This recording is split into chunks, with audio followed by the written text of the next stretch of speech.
നിങ്ങളിനി അത് ചോദിച്ചുകൊണ്ട് വരണം. എല്ലാവർക്കും ബുഹാരി ചോദിപ്പോൾ ഇച്ചിരി കൂടുതല, അങ്ങ് മാറിക്കോളും കുറച്ച് കഴിയുമ്പോൾ. കുറച്ചു പേർക്കൊക്കെ മാറി തുടങ്ങിയിട്ടുണ്ട്. അപ്പോ അലുവ ചോദിച്ചു, വേണമെന്ന് പറഞ്ഞു. അബൂബക്കർ സിദ്ദീഖ് റളിയല്ലാഹു അൻഹു പറഞ്ഞു, പെണ്ണേ അലുവ വാങ്ങിത്തരാൻ എന്റെ കയ്യിൽ കാശില്ല. ആരാ പറയുന്നത്? ആരംഭ റസൂലിന്റെ അരികത്തായുറങ്ങുന്ന അതിർപ്പൂ അബൂബക്കർ ഉമറന്നോരേ സ്വർഗ ഇടം കണ്ട് കരൽ പോട്ടി തകർന്നോനാണേ. അള്ളാന്റെ റസൂലിന്റെ ചാരത്ത് കിടന്നിറങ്ങുന്ന ഇസ്ലാമിക ചരിത്രത്തിന്റെ രാജകുമാരനെ അബൂബക്കർ സിദ്ദീഖ് റളിയല്ലാഹു അൻഹു പറയുകയാ, കാസർഗോഡ് ജില്ലയിലെ അദ്ദാദ് നഗറിൽ വന്ന പാവപ്പെട്ട പെങ്ങളെ, നിന്റെ ഭർത്താവിനോട് നീ എന്തെങ്കിലും കഴിക്കണമെന്ന് പറഞ്ഞാൽ വാങ്ങിക്കൊണ്ട് തരാതിരിക്കുമോ? കറങ്ങണ കോടി വേണമെന്ന് പറയുമ്പോ ഒരു കറക്കത്തിനകത്ത് വാങ്ങിക്കൊണ്ട് തരുന്ന മണവാളന്റെ പവർ മറന്നു പോകുന്ന പെണ്ണേ, എന്തിനേറെ മോഡൽ ആഭരണം വേണമെന്ന് പറയുമ്പോ, വസ്ത്രം വേണമെന്ന് പറയുമ്പോ, സുഖം വേണമെന്ന് പറയുമ്പോ, സന്തോഷം വേണമെന്ന് പറയുമ്പോ അത് മുഴുവനും നിനക്ക് വാങ്ങിക്കൊണ്ട് തരുന്ന ഭർത്താവിന്റെ പവർ അറിയാത്ത പെങ്ങളെ, അതിനുള്ള എല്ലാ സാമ്പത്തിക ശേഷി അല്ലാഹു തന്നനുഗ്രഹിച്ചിരിക്കുന്ന എന്റെ പ്രിയപ്പെട്ട ചെറുപ്പക്കാരാ, അബൂബക്കർ സിദ്ദീഖ് റളിയല്ലാഹു അൻഹു പറയുന്ന പെണ്ണെ, നിനക്ക് അലുവ വാങ്ങിത്തരാനുള്ള കാശന്റെ കൈവശമില്ല എന്ന് പറഞ്ഞുകൊണ്ട് കരയുമ്പോ അബൂബക്കർ സിദ്ദീഖ് റളിയല്ലാഹു അൻഹു ഭാര്യയോട് ചോദിക്കുകയാ, ദുനിയാവിലെ അലുവ വേണമോ ആഖിറത്തിന്റെ അലുവ വേണമോ? അത് മൗലിയാക്കന്മാരുടെ സ്ഥിരം ചോദ്യമാണ്. പെണ്ണ് സാരി വേണമെന്ന് പറയുമ്പോൾ ദുനിയാവിലെ സാരി വേണോ ആഖിറത്തിലെ സാരി വേണോ? പെണ്ണ് പേടിച്ചിട്ട് ആഖിറത്തിലെ മതി എന്ന് പറയുമ്പോൾ ശരി, അപ്പൊ അസ്സലാമു അലൈക്കും, ആ കാര്യത്തിൽ നിന്ന് രക്ഷപ്പെടാലോ. നിങ്ങൾക്കും അങ്ങനെ ചോദിക്കാം, ഈമാനുള്ള പെണ്ണ് ആഖിറത്തിലെ സാരി വേണമെന്ന് പറയുള്ളൂ. പക്ഷെ അബൂബക്കർ സിദ്ദീഖ് റളിയല്ലാഹു അൻഹുവിന്റെ ഭാര്യയ്ക്ക് ഈമാനില്ല എന്ന് പറയാൻ പറ്റുമോ? ദുനിയാവിലെ അലുവ വേണോ ആഖിറത്തിലെ അലുവ വേണോ? അബൂബക്കർ സിദ്ദീഖ് റളിയല്ലാഹുവിന്റെ ഭാര്യയ്ക്ക് മനസ്സിലായി സംഭവം. മൂപ്പരുത്തി പറഞ്ഞു, എനിക്ക് ദുനിയാവിലെ അലുവ മതി തൽക്കാലം, ആഖിറത്തിൽ ഞാൻ പിന്നെ പടച്ചോണ്ടെന്ന് വാങ്ങിച്ചോളാം. കുടുങ്ങി. കൊടുത്തല്ലേ പറ്റൂ. കാശില്ല എന്ന് പറഞ്ഞു. കാശില്ല എന്ന് പറയുമ്പോ പെട്ടിയും പ്രമാണം എടുത്തുകൊണ്ട് ആ ഭാര്യ വീട്ടിൽ പോവില്ല. ഈമാനും തഖ്വയും തന്റെ ഉള്ള പെണ്ണ.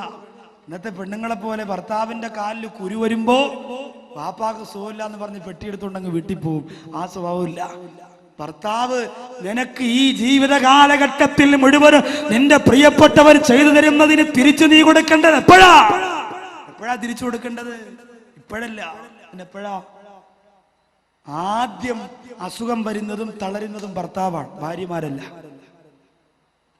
ഭർത്താക്കന്മാരാണ്. പെട്ടെന്ന് ജോലിയൊക്കെ ചെയ്ത് അസുഖം വന്ന് തളർന്ന് കിടക്കുമ്പോ അപ്പോഴാണ് പെണ്ണെ നിന്റെ വിലയറിയുന്നത്. 20 വയസ്സു മുതൽ നിന്നെ ഓമനിച്ച് വളർത്തിയ, 20 വയസ്സു മുതൽ നിന്റെ വികാരവും നിന്റെ വിചാരവും പൂർത്തീകരിക്കാൻ നിന്റെ കൂടെ നിഴല് പോലെ നിന്ന ഭർത്താവിന് വേണ്ടി നീ സഹായം തിരിച്ചു ചെയ്യേണ്ടത് ആ ഭർത്താവ് ഒരുപാട് രോഗിയായി കിടക്കുന്ന സമയത്താണ്. അതുകൊണ്ടാണ് അയ്യൂബ് നബി അലൈഹിസ്സലാത്തു വസ്സലാമിന് കിട്ടിയ ഭാഗ്യം കണ്ടോ? അല്ലാഹു നമ്മുടെ ഭാര്യമാരെ സ്വാലിഹത്തുകളാക്കി തരട്ടെ. സുഖത്തിന് വേണ്ടി കൊണ്ടു നടക്കാൻ വേണ്ടി എന്തിനാണ് പ്രിയപ്പെട്ടവരെ ഒരു ഭാര്യ? കൂട്ടുകാരനെ കാണിക്കാൻ വേണ്ടി എന്തിനാണ് ഒരു ഭാര്യ? ഒരിക്കലും നമ്മൾ ഭാര്യയെ മറന്നുകൊണ്ട് നമ്മൾ മറ്റൊരു ചിന്തയിലേക്ക് കടന്നു പോകരുത്. എത്രയോ പേര് അറിയപ്പെട്ട ഉസ്താദുമാരെ കുറിച്ച് പോലും അപവാദങ്ങൾ പറഞ്ഞു പരത്തുന്നുണ്ട്. അല്ലാഹുവിനെ സാക്ഷിയാക്കിയിട്ട് മഹർ കൊടുത്തുകൊണ്ട് നിക്കാഹ് ചെയ്ത പ്രിയപ്പെട്ട ഭാര്യയെ വഞ്ചിച്ചു പോകുമെന്ന് പറയാൻ, ഒരാലിമിനെ കുറിച്ച് പറയാൻ എങ്ങനെയാണ്? എന്റെ പ്രിയപ്പെട്ട ചെറുപ്പക്കാരാ, നമ്മുടെ മനസ്സത്രത്തോളം ചീഞ്ഞളിഞ്ഞു പോയോ? അല്ലാഹു കാത്തിരക്ഷിക്കട്ടെ. ഒരിക്കലും അങ്ങനെ പറയരുത്, അതൊക്കെ അപകടമാണ്. അവർക്കൊക്കെ നാശം അവരുടെ ജീവിതത്തിലൂടെ അല്ലാഹു തിരിച്ചു കൊടുക്കുന്നതാ. അയ്യൂബ് നബി അലൈഹിസ്സലാമിന്റെ എല്ലാവരും കളഞ്ഞിട്ട് പോയി. ശരീരം ദുർഗന്ധം വമിക്കാൻ കഴിയാറ് പൊട്ടിനാറിയപ്പോ എല്ലാവരും കളഞ്ഞിട്ട് പോയി. സ്വത്തുക്കളൊക്കെ പോയി, കുടുംബമൊക്കെ പോയി. അവസാനമതാ ആ ശരീരത്തിൽ നിന്ന് ചീഞ്ചലം പൊട്ടി ആ ശരീരത്തെ വെള്ളം ചൂടാക്കിയിട്ട് ശരീരത്ത് വെച്ചു കൊടുക്കുന്ന, ശരീരം തടവിക്കൊടുക്കുന്ന, ആ ശരീരത്തിന് പോലും അറപ്പുകൂടാതെ കവിളത്ത് മുത്തം കൊടുക്കുന്ന ഒരു ഭാര്യ, ആ ഭാര്യയായിരുന്നു അയ്യൂബ് നബി അലൈഹിസ്സലാമിന്റെ ഭാര്യ. കാസർഗോഡ് ജില്ലയിൽ വന്ന എന്റെ പ്രിയപ്പെട്ട ചെറുപ്പക്കാരന്റെ ഭാര്യമാര്, അല്ലാഹുവേ നീ എങ്ങനെയാക്കണേ തമ്പുരാനെ. അപ്പോഴാണ് ആവശ്യമുള്ളത്, ആ സമയത്താണ് ആവശ്യമുള്ളത്. അതുകൊണ്ട് പെട്ടെന്ന് തന്നെ അലിവ കൊടുക്കൂല എന്ന് പറയുമ്പോ പെട്ടിയും പ്രമാണവും എടുത്തുകൊണ്ട് ഇറങ്ങിപ്പോകുന്ന സ്വഭാവക്കാരി ആയിരുന്നില്ല അബൂബക്കർ സിദ്ദീഖ് റളിയല്ലാഹു അൻഹുവിന്റെ ഭാര്യ. ക്ഷമയോടുകൂടി കാത്തിരുന്നു. 2 മാസം കഴിഞ്ഞപ്പോ അബൂബക്കർ സിദ്ദീഖ് റളിയല്ലാഹു അൻഹു ഒരു ദിവസം വീട്ടിൽ വന്നപ്പോ മുമ്പിൽ ഒരു പാത്രത്തിൽ അലുവ കൊണ്ട് വെച്ചു കൊടുത്തു. അബൂബക്കർ സിദ്ദീഖ് റളിയല്ലാഹു അൻഹു ചോദിച്ചു, ഇത് എവിടെന്നാ? അത് ചോദിക്കണ്ടേ? എവിടെന്നാന്ന് ചോദിക്കണ്ടേ? ഭാര്യ തരണത് മുഴുവനും വാരി കയറ്റിയിട്ടാണ് ഹറാമൊക്കെ ചെയ്യാൻ തോന്നുന്നത്. ചോദിക്കണം എവിടെന്നാ. അപ്പുറത്തെ വീട്ടിലെ കോഴിയെ പിടിച്ച് കതവിന്റെ ഇടയിൽ വെച്ച് പൊരിച്ചിഞ്ഞ് തരും. ഭർത്താവ് പറയും, ഓ പെമ്പറന്നൂത്തിന്ന് പറഞ്ഞ എന്തെന്ന് അറിയില്ല ഉസ്താദ്, ഇപ്പൊ സ്നേഹം കൂടി വരിക, സുബൈദയുടെ കോഴി കുറഞ്ഞു വരിക. അങ്ങനെ കൂടിയിട്ട് കാര്യമില്ല. അങ്ങനെ കൂടിയിട്ട് എന്താ?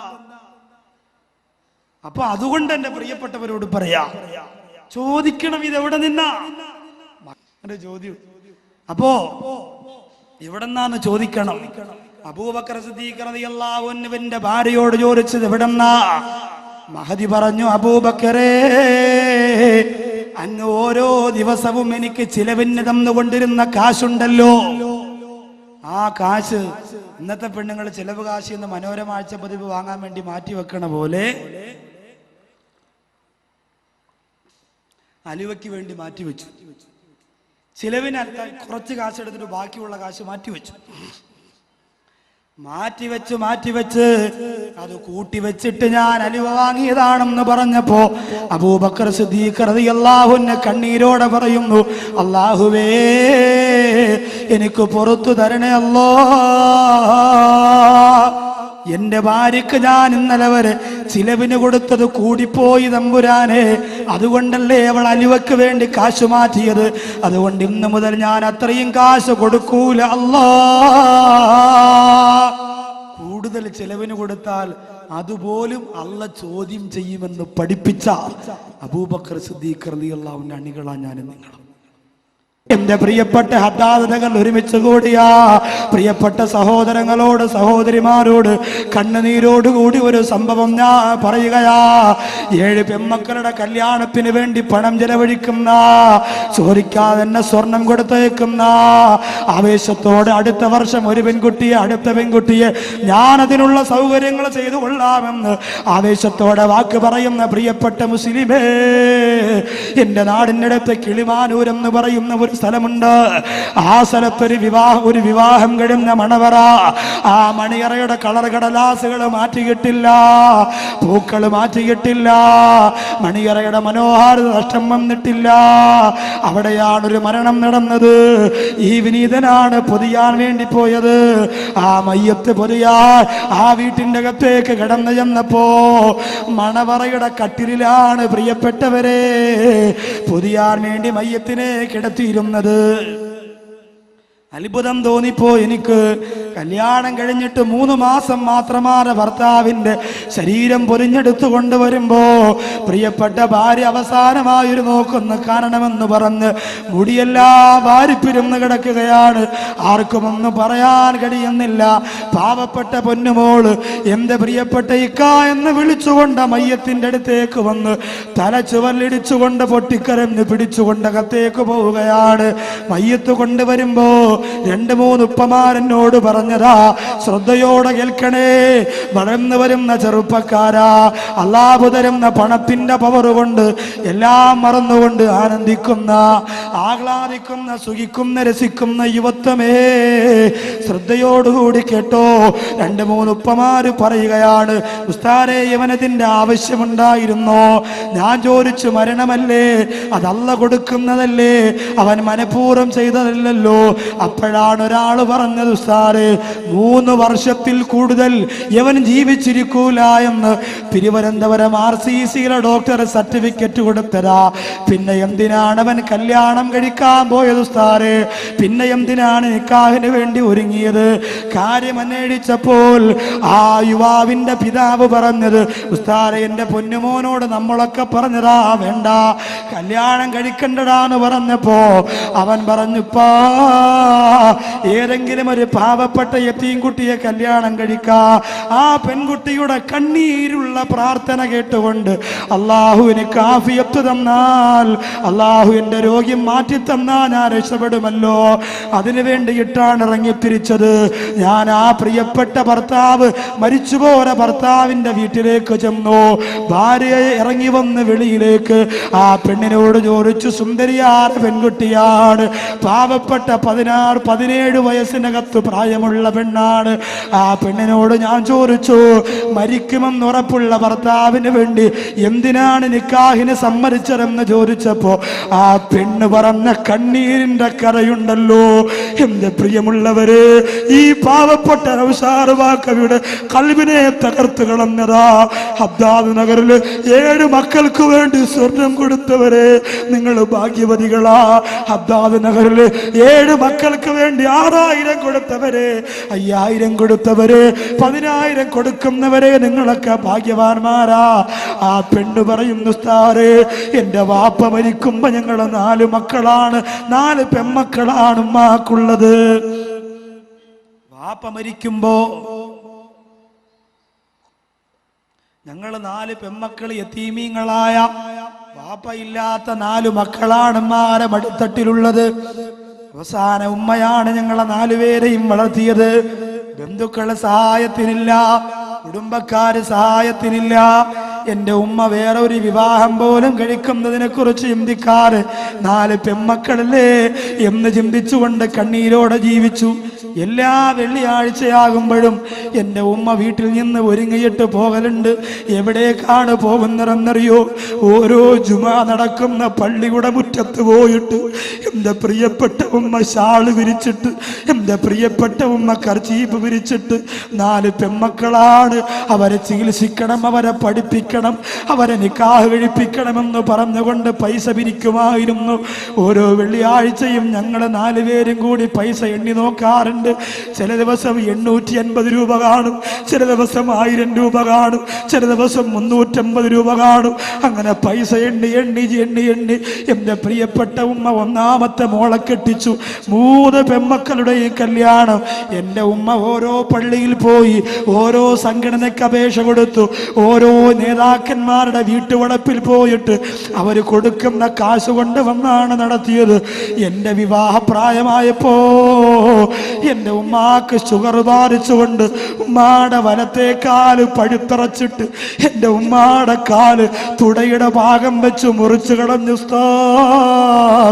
തിരുവനന്തപുരം മെഡിക്കൽ കോളേജിലെ ഡോക്ടർ പറഞ്ഞു, ഉമ്മ ഇനി ഇറങ്ങി നടക്കാൻ പാടില്ല.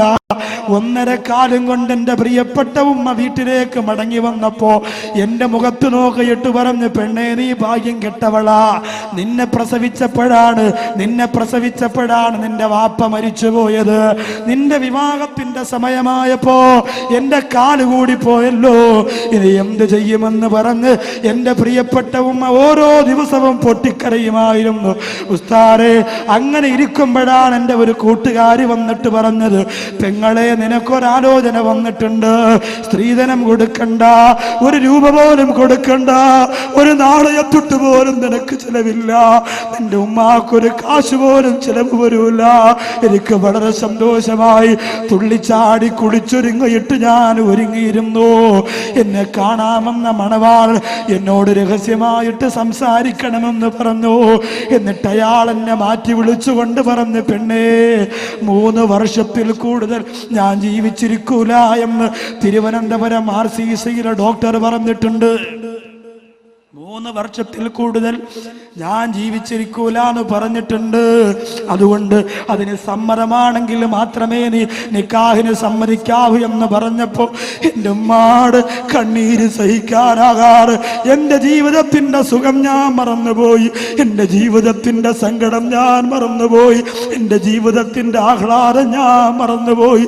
വാപ്പയില്ലാത്തവളായി പോയില്ലേ, അനാഥ പെൺകുട്ടിയായി പോയില്ലേ.